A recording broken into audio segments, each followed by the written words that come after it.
The first presidential debate is on June 27th. Will it be the verbal smackdown most analysts are expecting? Could substance actually emerge from the back and forth between the two oldest candidates to ever seek the presidency?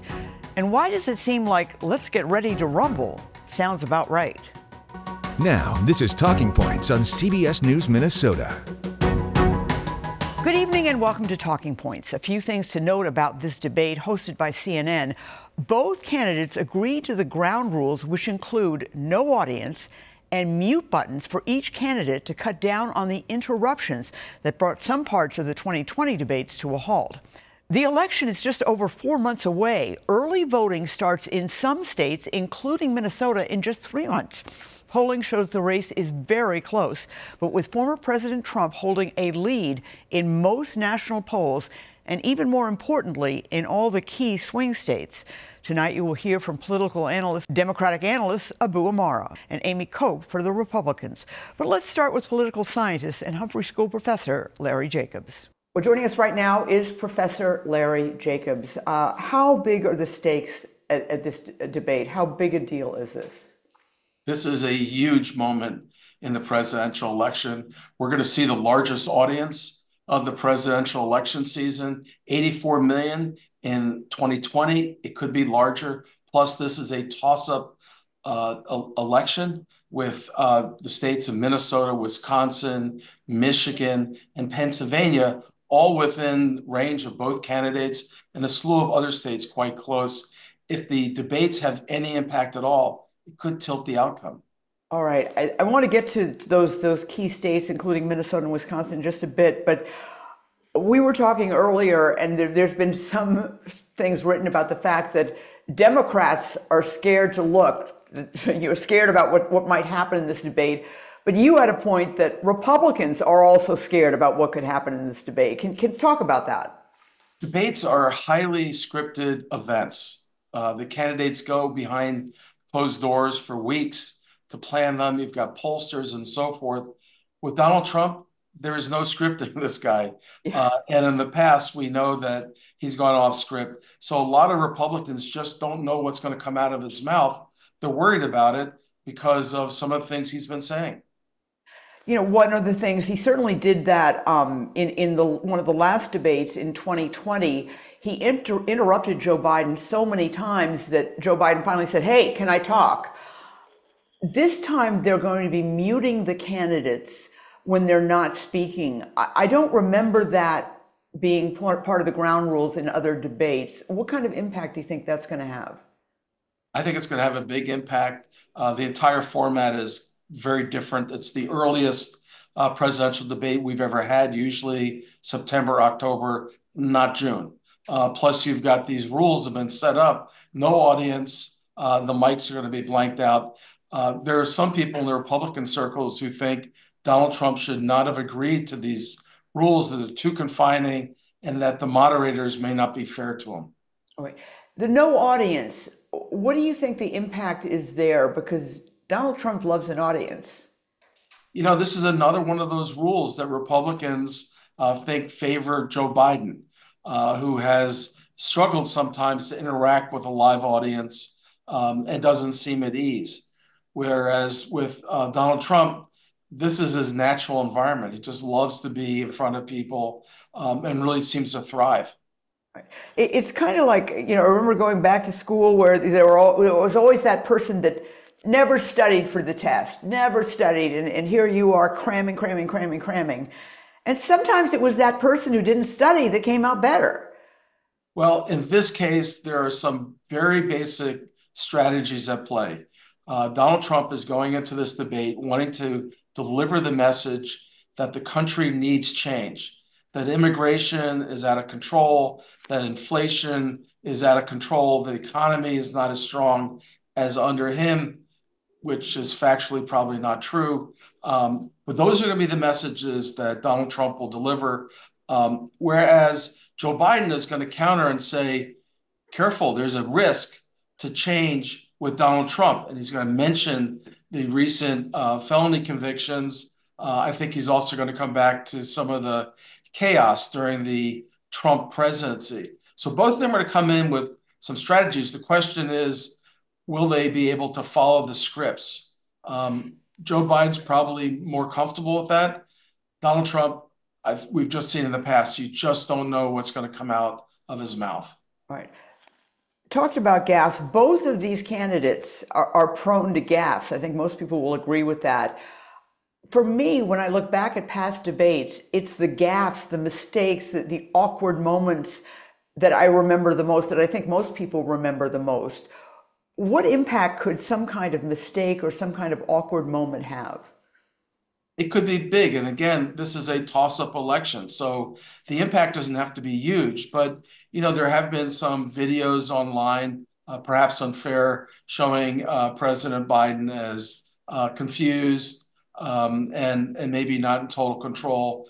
There have also been gaffes by Donald Trump where he's stuttering and so forth. If we see any of that, it's going to be jumped on.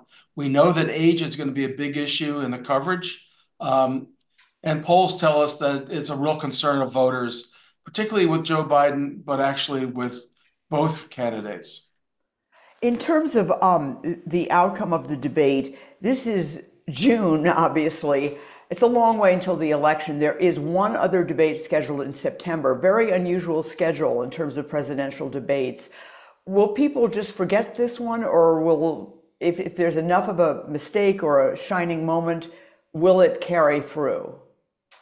Well, both. I mean, I think part of the strategy with the Biden campaign winning an early debate was to try to shake up this race where Donald Trump has an edge. It's a very narrow edge in a number of states, and they're a toss-up in the key states. Can Joe Biden move the needle slightly in his favor? On the other hand, I think both candidates think doing an early debate, if they make a gaffe, there's plenty of time to kind of reverse field and try to heal themselves. Well, we'll be watching. I know you'll be watching too. Larry Jacobs, thank you so much for joining us. Good to be with you. Up next, Democratic analyst Abou Amara.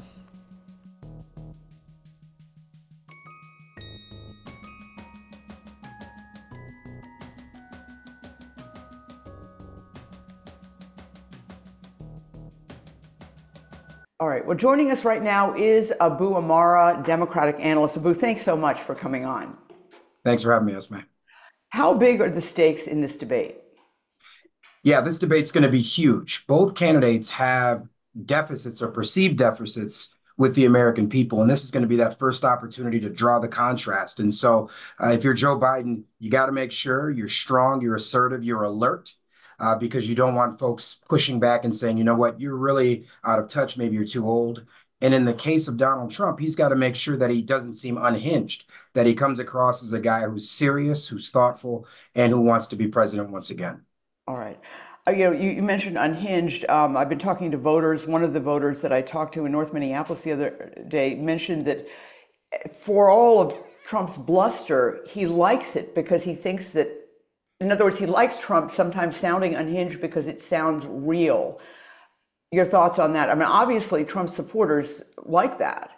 Yeah, I think going back to 2016, this is one of Donald Trump's strengths. It's an authenticity, even if it comes across as unhinged. I think what Joe Biden's going to have to do is to show why that is a bad idea for the American people to return to. And so I expect Joe Biden to come out early swinging, actually really attacking Donald Trump, because I think he wants him to be on the defensive rather than that authentic Donald Trump that some folks are open to.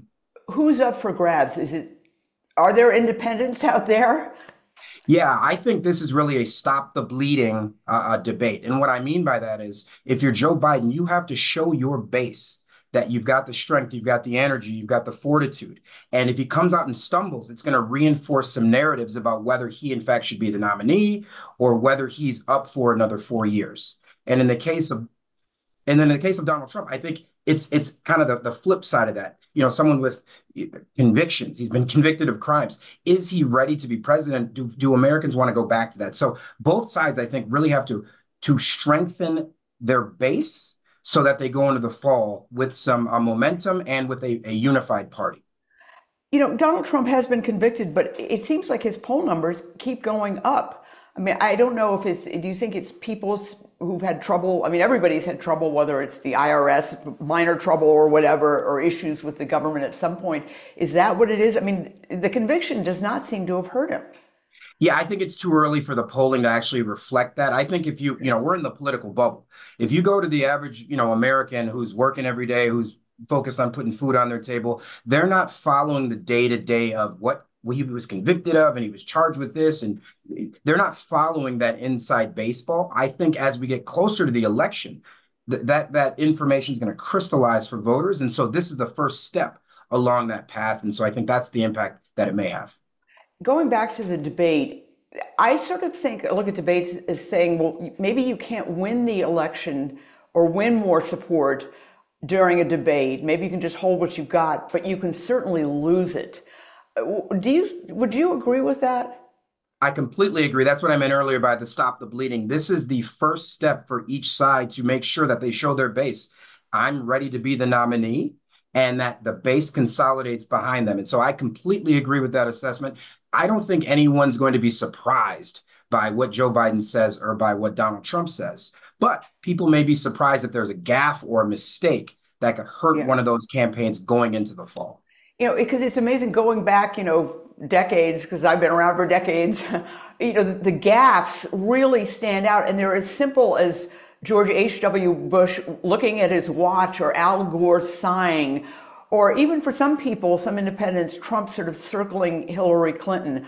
Can a gaffe really make that much of a difference?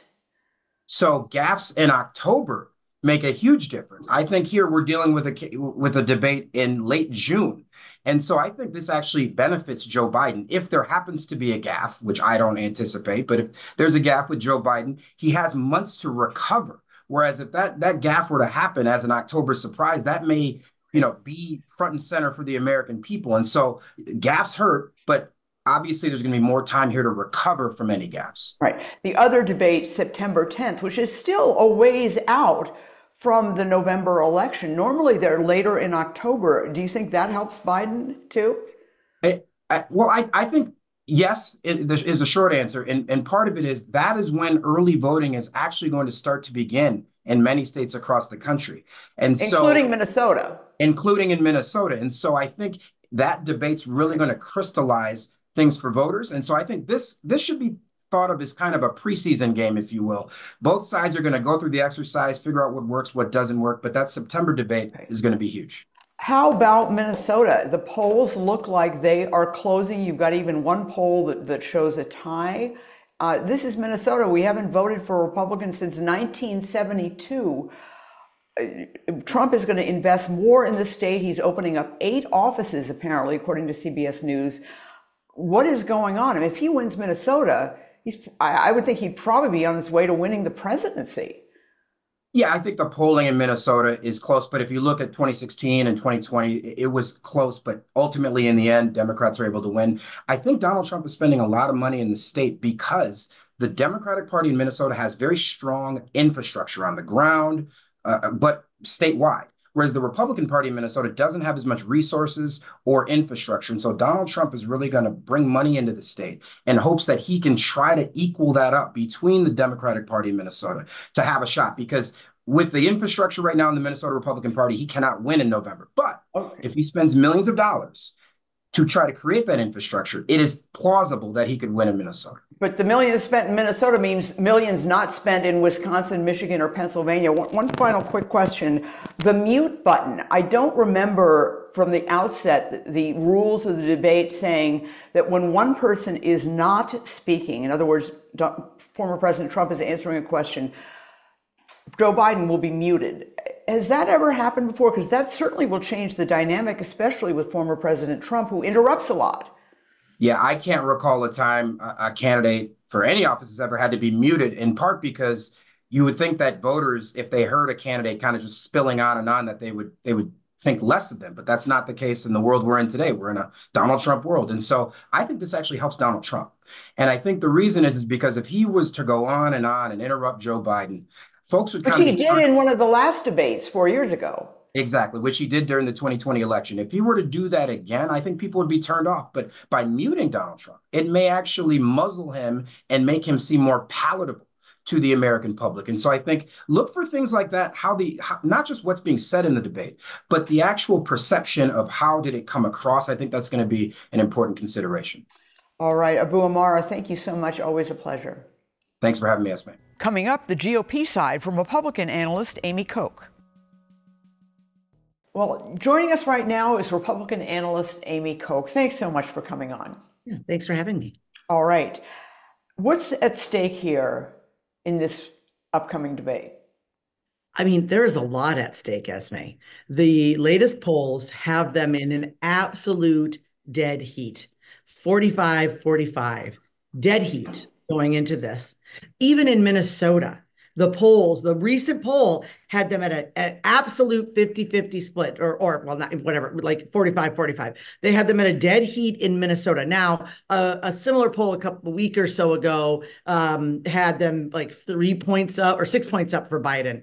So I think the average is 3 points, but 3 points in the average, that's within the margin of error. That's essentially a dead heat. But the latest poll from Emerson had them at a total split. I saw that 47-47, which is just amazing. Right?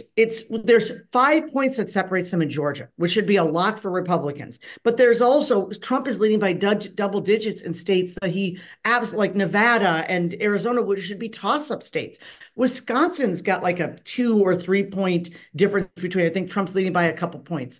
So everything is at stake, just like everything in this election. It feels like is it a foregone conclusion or anything could happen? And I think people will be watching Thursday because they know almost anything could happen. What's so unusual or what's so interesting, because I think this happened the last time they debated in 2020, is that the preparations are very different. That, Joe Biden is really nose to the grindstone, studying and practicing, and Trump's just kind of campaigning. Yeah, well, I've said this, I've been to multiple Trump rallies and I sat behind him at the last one. And I was curious because there's a teleprompter there. Right. I would speak before and I would watch like what was going on. It's just interesting to watch the teleprompters fleet. Yeah. And I thought, what is it going to have for Trump? Let me tell you, it didn't run. He had 1 or 2 things in front of him. And if it did go, I never saw it. He spoke for about an hour and a half and never used a teleprompter. Now, that's not great going into a debate, but he has a style where he just feels like he doesn't need to. He'll just say whatever comes into his head or whatever he read that morning or whatever he saw in the news, and he'll just talk about it. And, that's an interesting point because I've been to Trump rallies too, and he can speak for 2 hours. That just doesn't happen. I mean, you don't have candidates speaking for that long, especially when they're not on a teleprompter. And right. He seems to thrive on that. But the debate is a very different format. And what's so interesting in this debate is, and both candidates agreed to the format and the rules, they're going to have mute buttons. So I think it's necessary, right? We saw the last debate with them, which was just a disaster. Right. And by the way, both sides agreed because no one can even hear them when they're talking, right? The last time was just like shouting, and people just tuned it out because they just talked over each other constantly the last time around. In terms of the outcome of the debate, do you think it's more people are remember, who seems sharp in a debate, or do you think people remember the mistakes? Or the gaffes? Yeah, it can work both ways. The answer is you can have a mediocre performance, but still be better off if your opponent makes mistakes. Or you can be so superior and just shine, and that's what people talk about. Obviously, the latter is preferred, but I think in this case, it's going to come down to the mistakes. It just feels like this whole race is all about, you talk about the double haters, right? The people that don't like either of them. It's going to really, I think, come down to like who says the least mistakes or dumb things or ridiculous things as far as who won. And this is the first debate of several, 2 or 3. No, it's just 2 this year, September 10th. Yeah. So a lot more will probably be riding on the September one. But I think also with early voting and everything that goes on, people will be setting their minds on this one if they How want. about the Republican Party in Minnesota? How are they feeling in terms of backing Trump? I know that, a large percentage of them, well, a significant percentage of Republicans did vote for Nikki Haley in the primary and came out to see her when she was here. What happens to those Republicans? Where are they going? Well, that is a big question, and has always been a question for Trump is can he capture them? Just as Biden sort of has the very far progressive left that doesn't like Israel, Trump has got these Nikki Haley voters that are about a third. And, certainly in 2016, they cost him Minnesota for sure. He lost by 40,000 votes. 54,000 voted for Evan McMullin, who was he was a Republican congressman, kind of This is 2016. another Republican option, right? So there is that. But I also think, and this is interesting, I was speaking to some friends that were outdoor knocking, some legislators that I know that are outdoor knocking and that are out in the suburbs. And I said, I think for me, it's a better measure than polls. And I said, well, what are you hearing about? And they said, well, boy, let me tell you, compared to 22, compared to 20, I don't get asked about Trump. I'm not getting asked. Before it was always that. It was like it was a litmus test, right? Do you support Trump, especially at doors in the suburbs? Not being asked that, which is very interesting. Now, that doesn't translate to people voting for him, but it might translate to people being just checked out on the presidential race and not going out to vote, which will be advantage Trump because, anybody who's excited that's going to vote is voting, for Trump. All right. One of the things, I've actually been doing a series of stories talking to voters, and I really feel like I've learned a lot. We've gone to some Republican areas, and one of the things that you hear most about, I'm not really hearing, people don't bring up abortion rights or the war in Gaza. Every one of them talks about the grocery store prices. I mean, I really think that at the end of the day, the election could turn on that. Esme, you're very astute on that. That was the other thing that my door knocking friends have talked about, that abortion is not at the door, right. Which of course we know that was, and again, it was in 22. It was in a big way, especially in that kind of suburban moderate area, economics at the door. A lot of people saying, okay, well, where's my refund from the 17 billion? And the answer is for most people, you're not going to see anything. Right. And that is very, they get that, right? They know the state had 17 billion and where did it go? But it also, like you said, grocery store prices, gas prices, still just out of control, right? I thought that would play more in 2022. It didn't. Abortion tended to be on the ballot, but it seems to be more on the ballot this year. So we'll see what the Absolutely. Yeah, I agree with that point. Well, listen, Amy, thank you so much for joining us. We really appreciate it. Love to be on. Thanks, Esme. And that does it for this edition of Talking Points. As always, please email me with comments or suggestions at esme@cbs.com. The show streams every Wednesday and Thursday night at 6:30 and 9:30. And today, the show will post to YouTube for on-demand viewing. I'm Esme Murphy, WCCO News.